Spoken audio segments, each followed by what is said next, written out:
আসসালামু আলাইকুম রহমতুল্লাহি ওবরাকাতুহু। পরে আজকে ভিজেছি কেন গোসল করাইছি এটা কারণ আছে।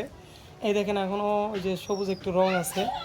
আমি গেটে স্প্রে দিয়ে রং করছি, তো ওই যে স্প্রে যে রঙগুলো আছে এখন ওই রঙগুলো তো আমি স্প্রে করছি। স্প্রে করতে তো খুব ভালো লাগছে। ও মনে হয় দেখছে এটা যে আমি স্প্রে করতেছি, এখান থেকে বের হইতেছে কত সুন্দর। ও মনে হয় এটা সামলাইতে পারে নাই, যতটুকু ছিল ও আর লাগানোর জায়গা পায় নাই।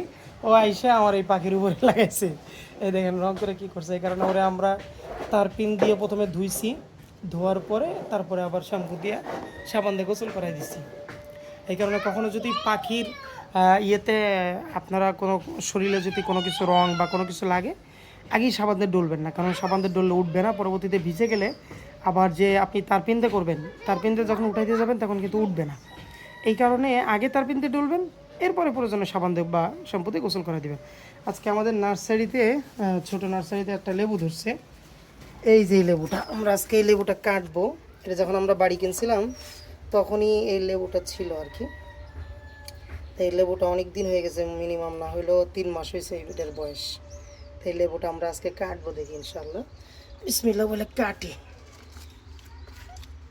বিসমিল্লাহ।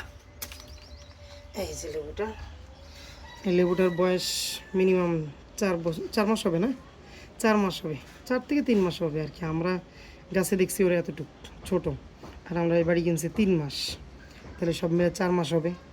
তা এই লেবু একটা কাটলে আমাদের নার্সারির ফার্স্ট ফল একটা খাবো আমরা ইনশাল্লাহ।